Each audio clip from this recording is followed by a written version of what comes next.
yourselves. I'll be back. Give me about a couple minutes. Not less than that. Less than that. Less than that. Less than that. Less than that. All right. So, thank you all for your patience. Thank you all for your patience. So, what I want to do is, first of all, say hello. How are you?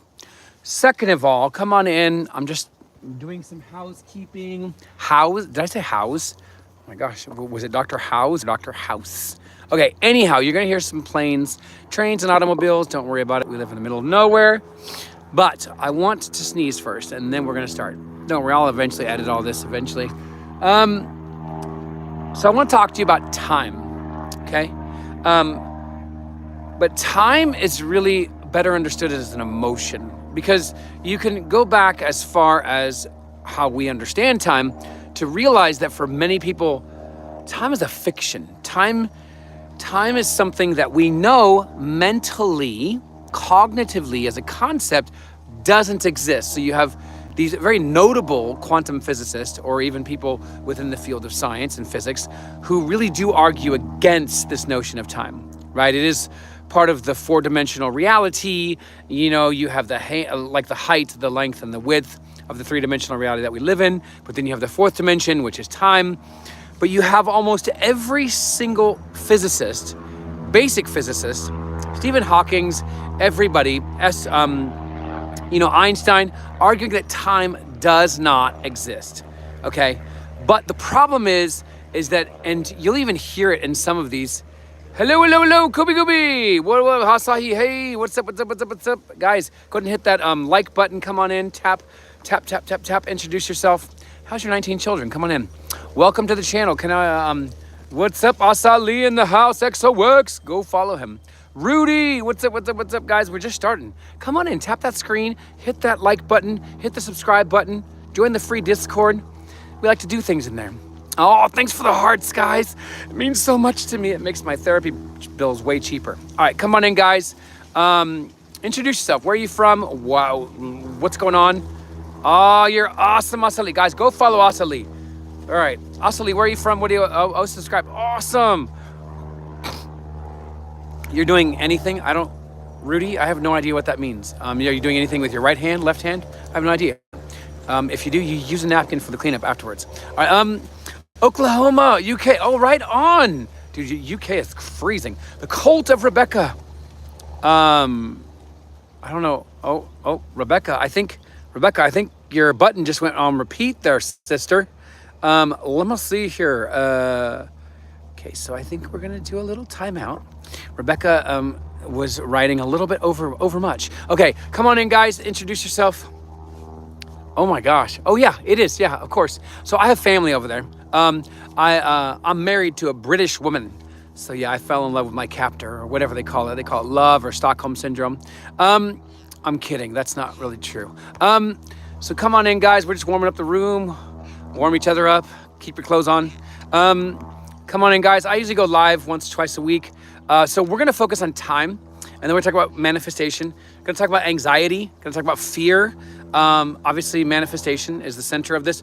But from a very scientific point of view. So where are you from? Asali, my parents. I'm from my parents most of the time. Or maybe a Petri dish. We don't know. No, I'm from California. So, yeah. So we're going to talk about this. I have age, yes. You have what? Copy goopy. Wait, do you have copy goopy? I have no idea what that means. Oh, I see. Well, we're going to talk about that. So I am a behavioral scientist and social psychologist, and trained in neuroscience, but I also believe in manifestation. So, but I don't believe in the candles and astrology and all this kind of stuff. I just don't. There's nothing wrong with it. If you do, that's great. Very, very different. So, Guten Tag, Deutschland. Guten Tag. Guten Tag, my friend. Just came back from Germany recently. Amazing people, amazing country. No worries, Asali. That's awesome. Well, welcome. You're always welcome.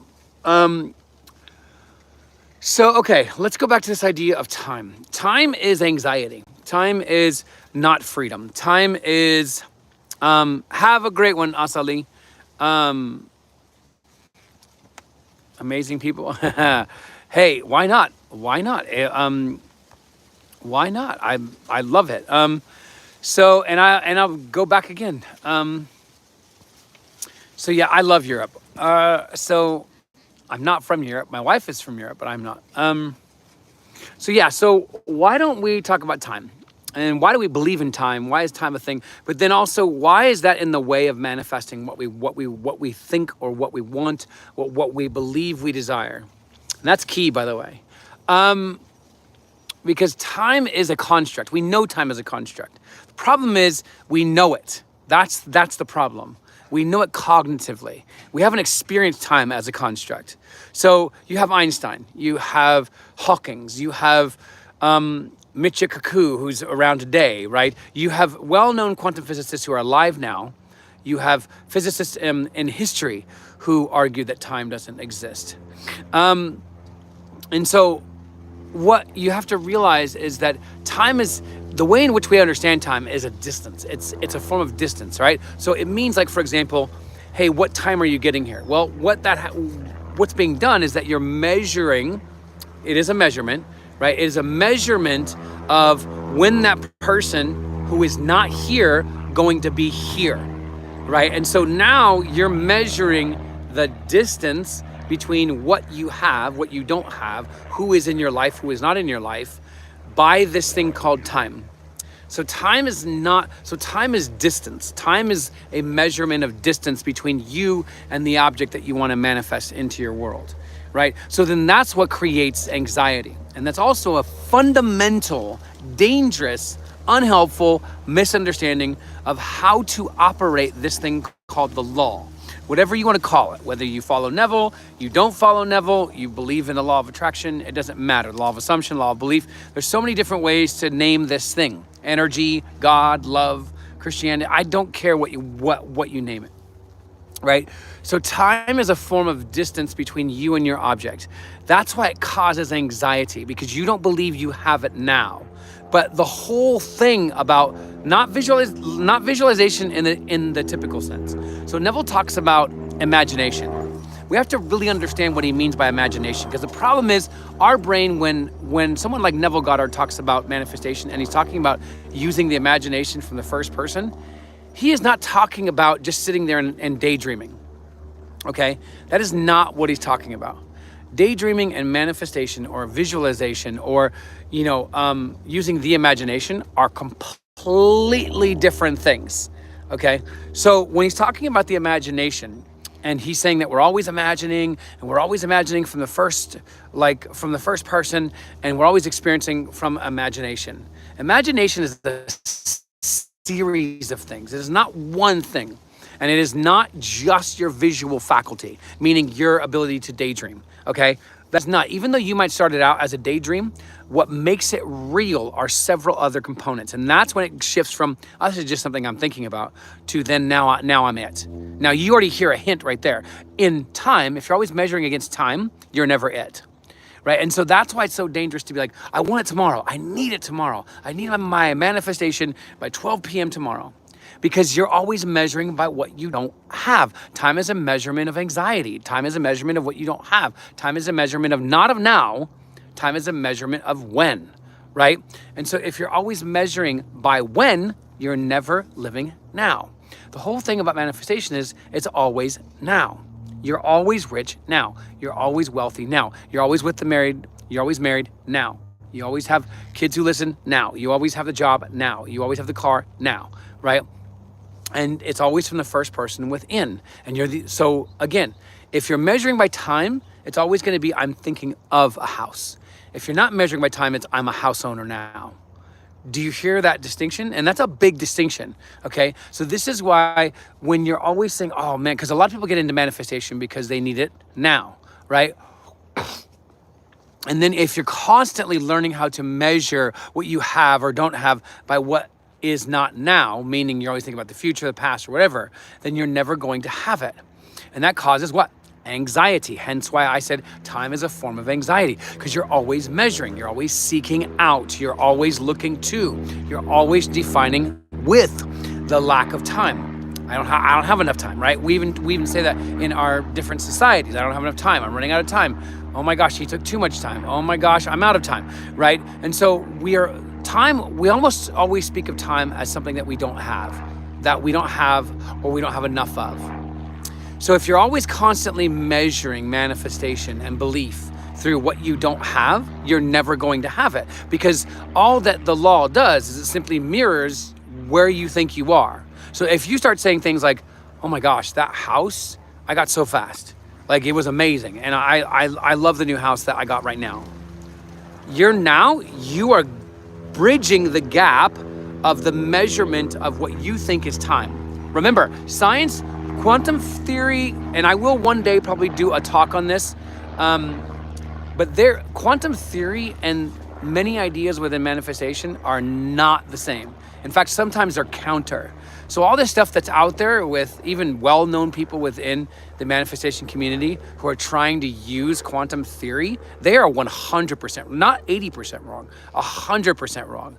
And so that science is very different to trying to fully grasp what's going on with the law of attraction, the law of assumption, the law of belief, or whatever, right?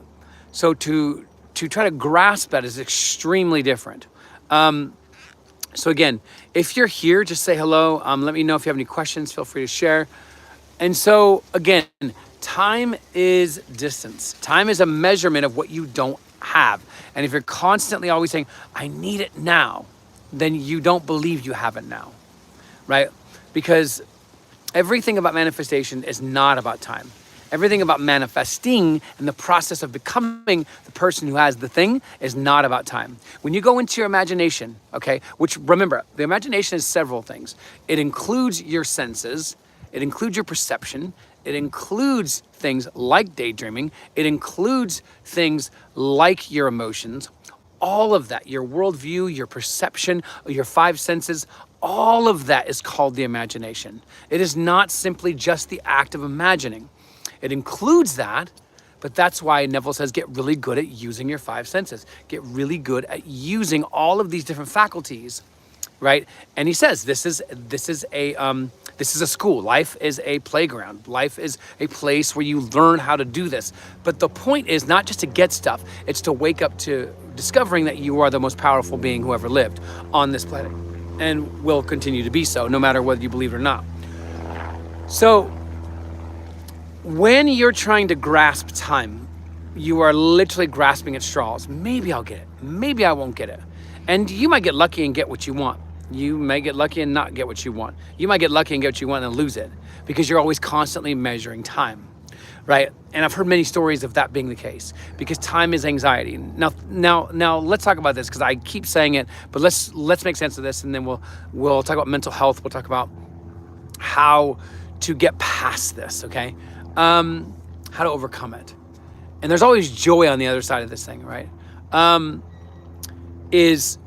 Time is anxiety, because anxiety is constantly looking at what you think you need. So for example, when you're in a social situation, when you're in a situation of any kind, right? And you feel like, okay, let's say it's about rejection. Let's say that you were trying to fall in love, okay? Or that you want to manifest somebody in your life, and you're constantly looking at why they're not in your life. You're constantly looking at why they're not there. You're constantly looking at why they are not there, or that they're with somebody else, or that they're doing something else, or that all your memories, because you might have been with them before, were not great. Then that's anxiety. But what are you doing? Well, if you're remembering a past memory, that's time. If you're remembering why they aren't in your life right now, that's time. If you're measuring, let's say you go on their social, right, and you see them with somebody else, what does social media have? Time. Why? Because they're measuring where they were, when they were with that person, and what they're doing with that person, and so on and so forth. Do you get what's happening? You're using time, but time is the distance. Distance, meaning you don't have it. So to actually collapse that distance, to remove the distance element, you need to actually go within, because right now your imagination is only mirroring past thoughts. Your imagination, well, this world is just a record of your past beliefs and thoughts and limiting beliefs, right? Now, again, you're going to have, all beliefs are limiting, by the way. Let me just say that. All beliefs are limiting. But choose ones that you want to believe, right? Choose ones that you want to have. And start measuring that you already have everything. Because let's just say this, okay? Let's go back to the house example. Let's say that you want a house, okay? But that now you've lost the ability to measure, meaning you've lost the concern for time. Let's say there's no rush or whatever, right? And you're going in and you're just going in and you're enjoying the now. Because in the imagination, that's the only time that there is now, right? There is no past, there is no future, right? Even some scientists even argue that past and future are illusory as well, illusory. So basically, you have to consider that all you're experiencing now is as the house owner. You're not going in the imagination from the first person, never the third person, but from the first person. You're not going in as the person now. You're going in as the person who already has. That's why Neville says you have to do it from a state of already having. So what that means is that you already have, right? You already have what it is that you desire. Does that make sense?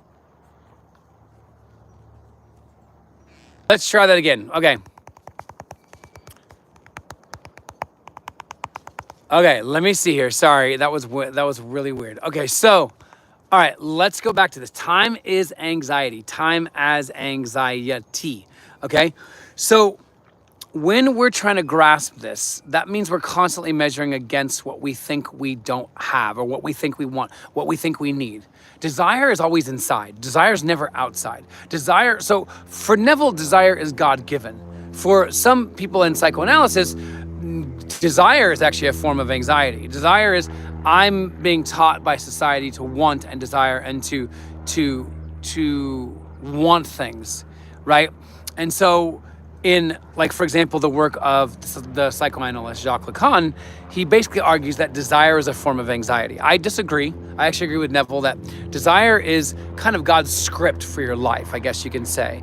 And so when you're trying to fully understand how to manifest, you have to realize that that desire is coming from somewhere, right? So, and the way that you manifest it and the way that you collapse time is you figure out the value of what this object is to you. This is tip one, okay? How do you collapse time is step one, you have to figure out what this thing means to you. And by that, I don't mean I want to be a house owner. That's not that. Being a house owner doesn't mean being a house owner to you. It means safety. It means joy. It means memories. It means nostalgia. It means making memories. It means connecting to people. It means all of those things are how you collapse time, right? That's how you quicken this is tip one, by the way. There's many more.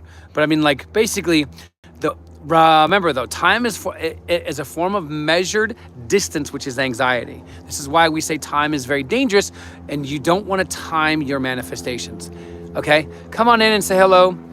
Thank you guys for the likes and stuff. And so when you're looking at an object that you desire, whether it be an object or a moment or an experience, like going to a concert, whatever it is, everything is tied to it, your own sense of values, your own sense of emotions, your own sense of what you want out of it. That's going to be different. You stick two people in a room, you're going to have two different experiences because what you understand a concert to be would be completely different to what they might define it to be.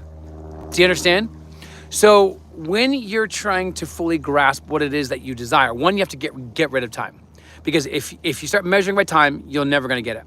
Never going to get it, right? So you always want to understand that time is an illusion, and that you always go within, and within is now, okay?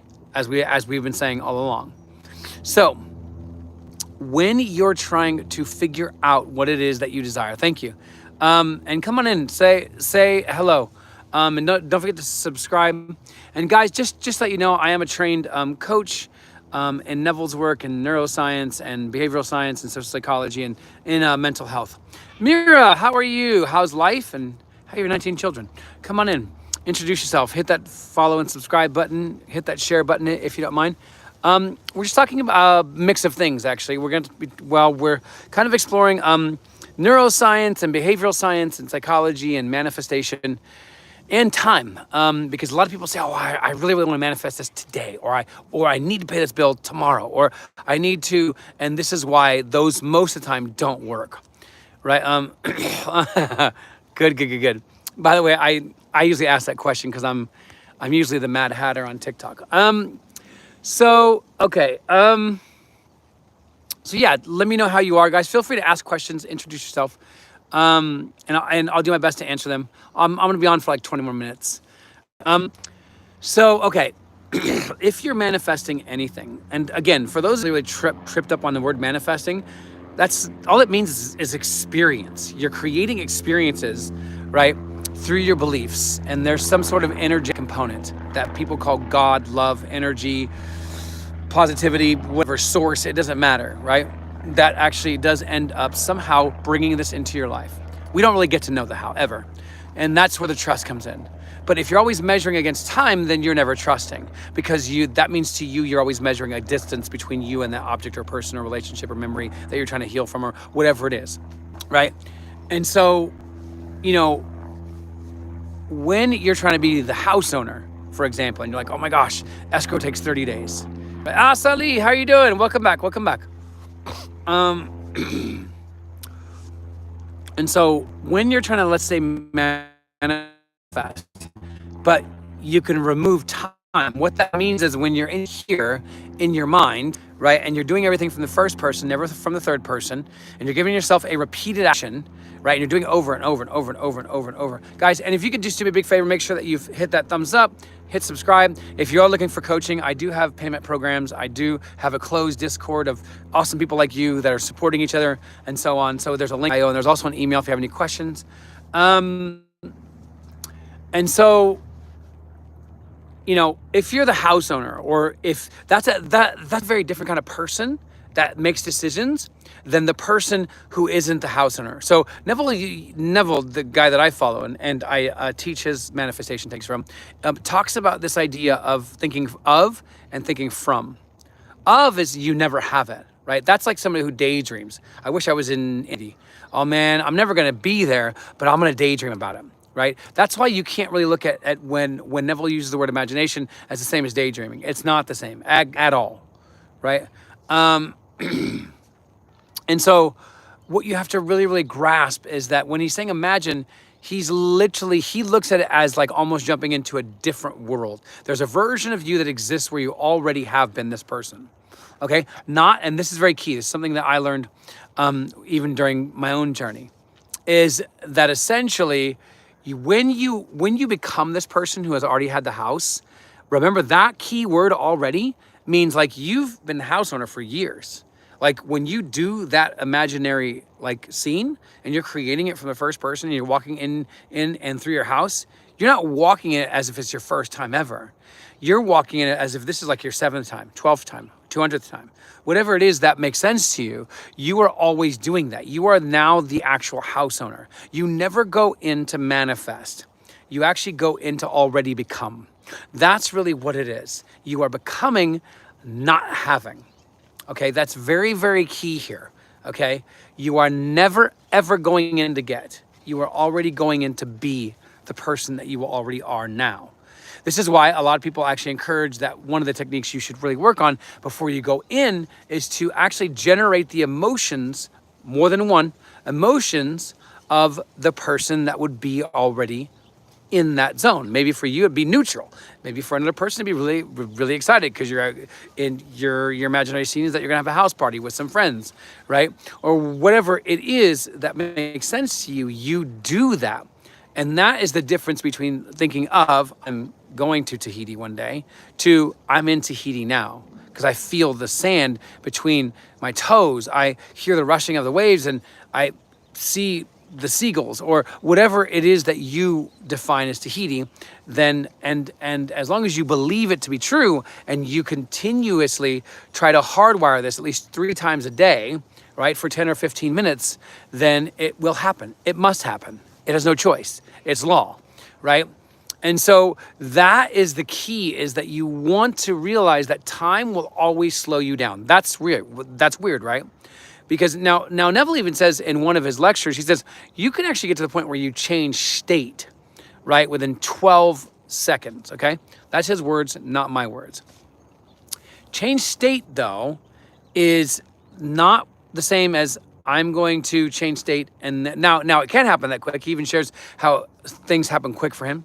He likes quickies. And so, where changing state is your set of beliefs right now are what they are, but then you change state. So this is where you have somebody who is like, I don't want to believe that anymore. And then they walk away from the old belief and that's it. And they do it within a second. This is a person who, let's say they're waiting in line at the grocery store and they have like 2 items and right? And the other person lets them switch, right? That's within seconds. You were the person who was waiting. Now you're the person who is at the cashier, right? And so that's what it means to change state that quick. So what that means though is that you can change the belief system that quick. I remember one of my brothers, he stopped smoking cold turkey, right? One day he got into a car wreck. Now you don't need to do that. I'm not one of those believers or people who believe that you need to have something bad happen to you for you to change state. You don't. That's actually a really bad belief. Right? If you're going to basically argue that life is about belief and you choose to believe that like a bad thing has to happen before a good thing has to happen, that's the life that you're going to lead, right? And so you don't want to be believing those things. You don't want to endorse those things, right? You don't want to give into that kind of belief just because it works for other people that way. In fact, you can manifest that away for them as well. So, this is the major difference, is that you have to look at time as something that creates distance. Time is a form of anxiety. Time is a belief killer. So right? Yes, yeah, Mira, exactly, right? Good things always birth good things. And this is the same with the whole genealogy in the Old Testament and New Testament, where I'm actually going to be doing a Bible study as part of my Discord group, where we're going to go through and look at that only through the esoteric, right? Not as a historical document, not as a religious document, but as a manifestation document, and as the authors meant it to be read. So feel free to join the Discord. So basically, but the whole genealogy is this person begets that person, this father begets this, blah, blah, blah. All that is saying this state begets this state, because people were not people. They were metaphors for states, right? And so what you end up with, though, is this concept of, if you are always constantly believing, right, certain things, then you're always believing from states. Like even Neville talks about this. Like there's never one state, right? It's never that you're from a state of wealth. It's I'm wealthy and I'm a douche, or I'm wealthy and I'm giving, right? Those are two very different types of states. But what wealth is one, being giving is another one. You can combine them, and that's just called behavioral stacking. That's called state stacking, right? And you're just combining those, because you can meet somebody who's really, really rich, but also very, very rude and mean and a jerk, right? All of these kinds of things, right? And so, when you're building your states, keep in mind states are with an S, right? He almost every single time when he's talking about states in the way in which they are operating is he uses the states. Why? Because you're never operating out of one state. You're always operating out of a few at a time, right? And so you have to really, really be aware of the fact that, again, you want to build out a state of being the best version of yourself. Never measure yourself against other people. You always want to say, what's the best version of myself and what do I want to be? Because, Neville talks about the spiral, okay? And he takes it from the Old Testament. Well, that concept is actually a mystical symbol. It's, it's like sacred geometry. So, in the Kabbalah, the idea of the spiral is about a metaphor for the inward journey that never ends. And so Neville also talks about levels, about the inner level, right? You're going from here to here to here, from glory to glory, from faith to faith, from glory to glory, right? All of these different metaphors from going from here I am as a basic manifester and I'm manifesting compliments and a high five and $5 on the ground and all this kind of stuff to, okay, now those things are great and you can continue manifesting those until you die. But now you're like, I want to actually go deeper, and I want to manifest confidence. I want to manifest a life where I have visions. I want to manifest where I connect and with the embodiment of love, like how Neville did, right? And so you're always constantly going deeper and deeper and deeper and deeper and deeper. You know what I mean? And you're always constantly trying to use the law to grow in a much deeper way, right? As deep calls to deep. Okay. And really that verse just means it would be like saying, like when it says as deep calls to deep, it would be like saying, well, if you plant peach seeds, you're going to get a peach tree. So if you're always going after depth, you're going to find depth, right? If you're always going after fears, you're going to find fears. And so, you know, you have to really, really get to this point where time doesn't matter. And I really don't like saying it on these kinds of conversations. One, because we know we hear it. We go to manifestation like WhatsApp, Facebook groups, all these kinds of things, and people say, well, just time doesn't exist. Yeah, I get it. But that doesn't mean anything, because your mind measures time because you grew up as a child that time matters. Whether it be, oh, I can't be late at work, I can't be late for school, I can't be late, right? Anything. So this is why you have to see time as a form of anxiety, because time is distance, time is measurement. And so that's what Neville is trying to get us away from when he says there is no time and there's only now in imagination, right? And so because every time you measure against time, and that's why when people are like, oh my gosh, I need this bill paid by tomorrow, and they can't get it paid, it's because they're measuring. You can get that bill tomorrow. I believe you can, right? But the reason why it's hard for most people is because, one, they're using the word need, which is distant. That's a distance word, right? That means you don't have. Two, because they've been taught to live in this world where I've got to pay my bill on time. There's time again, right? there's anxiety. So now they're creating a mental world where it's distance and distance and distance, right? And so the way in which you can quickly do this is by becoming the person who already has it. So how would that person feel? How would they walk in the world? What would they say about this? Now, you know what? So, you know, if you end up wanting to manifest being a billionaire and then the next day you get like a $500 like unknown bill, just laugh at it and be like, oh yeah, of course. That's something that somebody with $1 billion would be able to pay off like nobody's business, right? Don't give it so much pressure that you feel like, oh my gosh, where's the money going to come from? Because that's going to kick you back out of state, because now you've measured against time. Because I guarantee you on that little $500 bill, there's going to be this needs to be paid by, and then so on. Again, time. Time is only distance and anxiety. That's all it is. If you think of time as that only one emotion, then you can actually begin working on down-regulating that emotion. Because the biggest problem I've seen, I've even experienced it in my own journey, is that when you misunderstand the law, when you misunderstand manifestation, it can create a lot of fear. It can create a lot of mental health issues.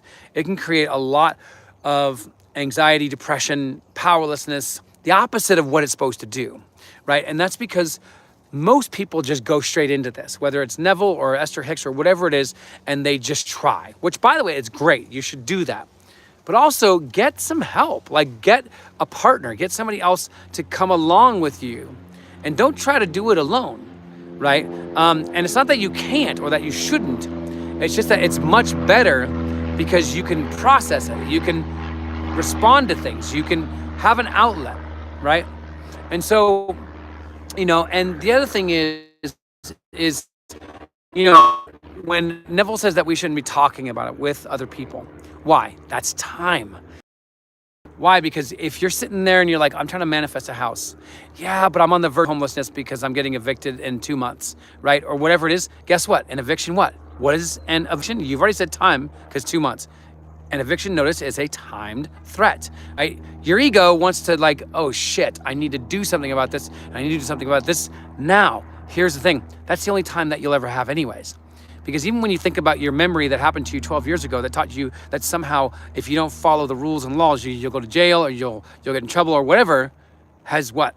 Trapped you in a then, which is what? Anxiety. So that's why the past and the future are only anxiety. That's why you can't believe in the past and the future, because you give power to anxiety. Anxiety is a powerlessness.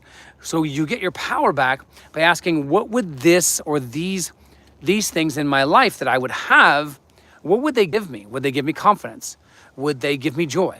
Would they give me a sense of purpose? Would they give me a sense of whatever it is? Choose 3 to 5 emotions. Why? Because Neville says you must intensify your scene. When he's talking about intensification, he's talking about emotions, right? And so he's talking about this technique of intensification, okay?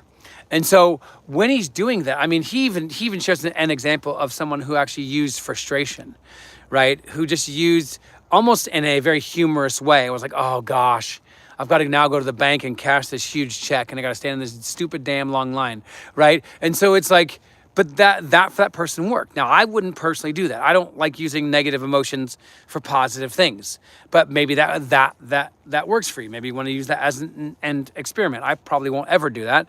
But you know,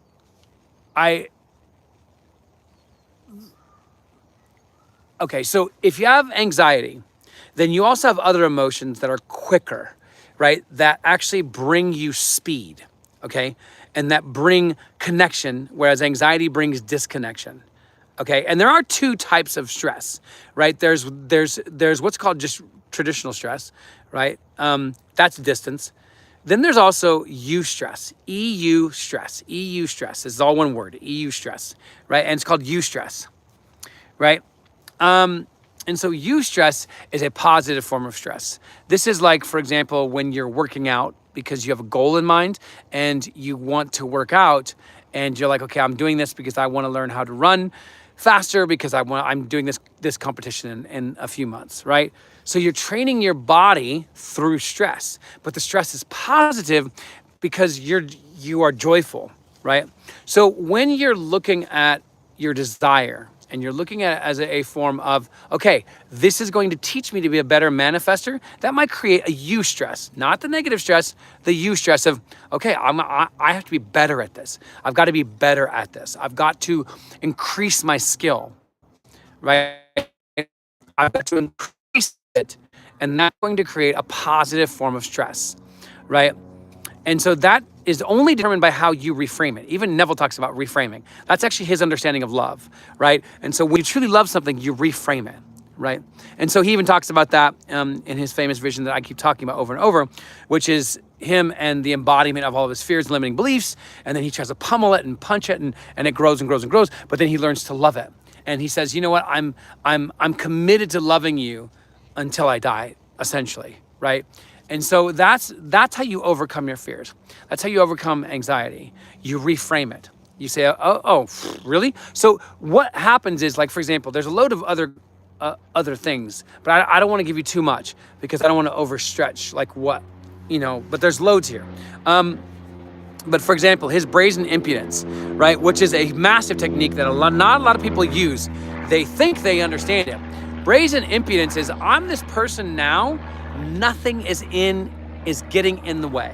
Time, it really doesn't matter.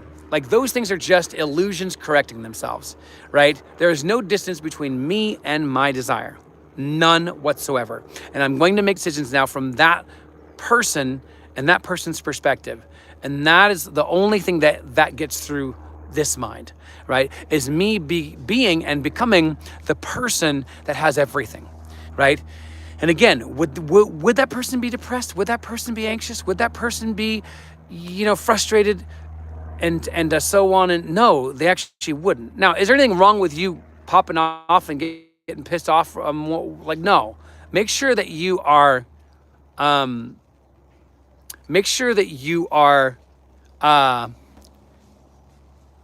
getting rid of those emotions. And I don't mean hiding them. Do not suppress them. I'm a psychologist. That's not healthy. Okay. Deal with them and figure out what the limiting beliefs are. Oh, that's awesome. I really hope it was helpful in some way.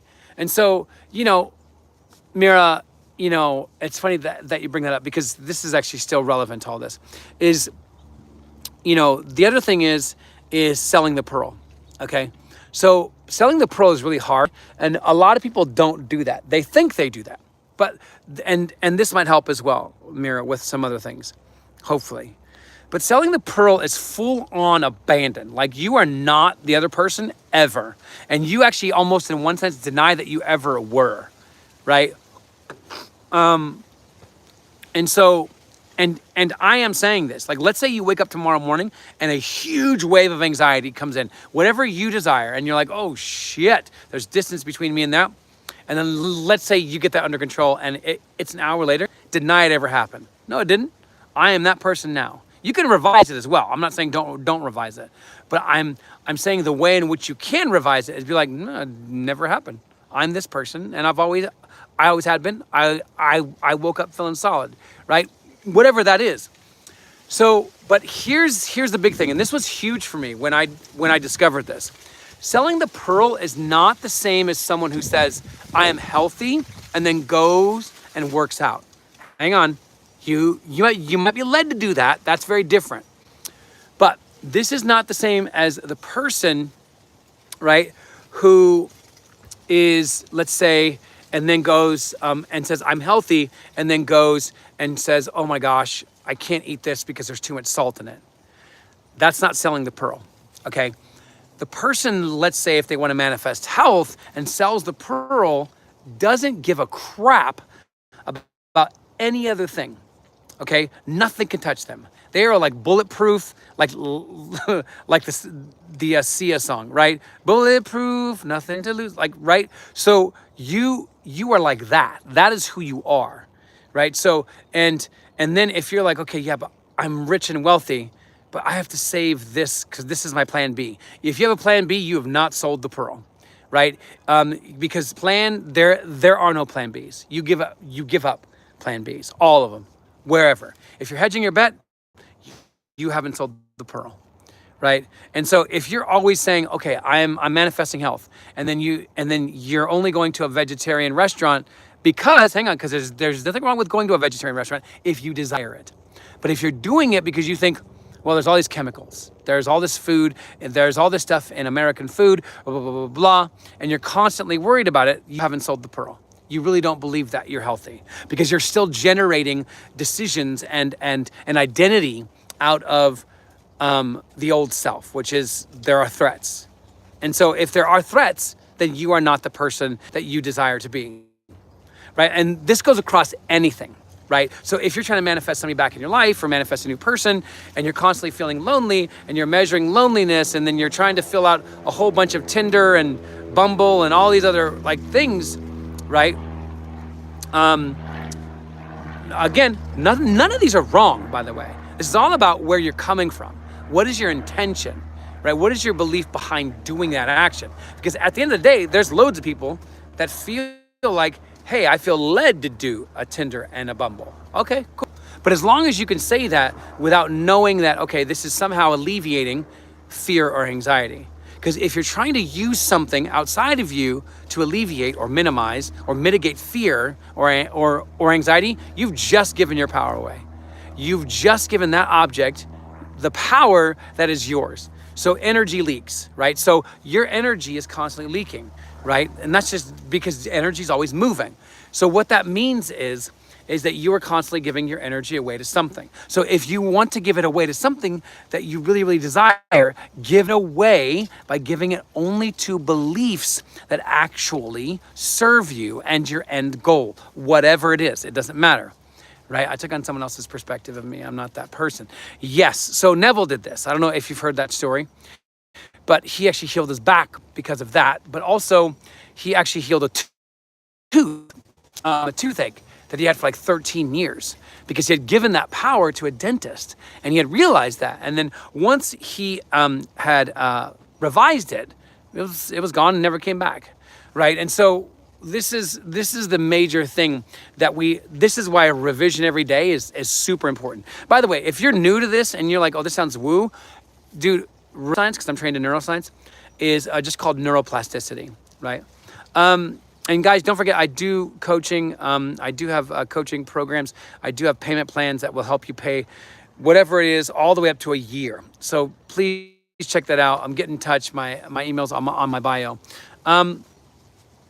But at the end of the day, what you really, really have to realize is that if you're always measuring time, you're not that person. So time stops you from becoming. Time is the bridge killer between you and your desire. That it will always create distance between you. So you really have to try to, because time is a form, if you're constantly measuring time, you don't have it. So let me just say it a different way. Time is a form of loss. What does Neville say? Never agree to loss. What does that mean? You always have it. You always have it. But what does that also mean? Because the object is never the point. You are it. That means you always are the house owner. You are always the person who's already married. You are always the car owner. You are always the president. You are always the MVP. You are always the most confident. You are always, right? And so you take this to another level.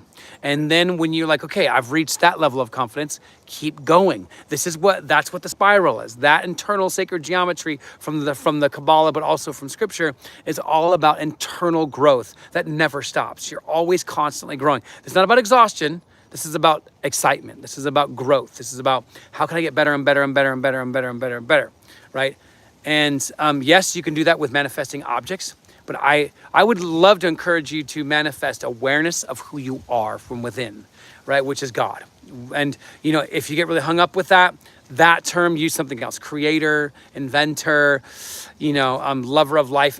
It really doesn't matter what resonates with you. Find something. Adventurer, that's one I love, right? Then you find something that really, really drives you to constantly get better at this thing, right? And so, that's what I want for everybody. That's why I've been coaching for years now. That's why I'm good at what I do. And so I do hope to go more live, and I do go live occasionally in Discord. In fact, we're going to start up weekly get-togethers where we have Q&As, talk about either some of Neville's work or maybe some of your issues or concerns that you may have, and have some Q&As. So get in touch, find out more about that. But thank you all for being here. I really appreciate it. Mira as well. Thank you for sharing. And hopefully this was helpful. And if you have any questions or anything, hit me up on email or join the Discord. If the link is dead, just let me know and I'll make sure that you have access to that. So thank you all for being here and have a great day. And much love to you all. And continue manifesting an amazing life.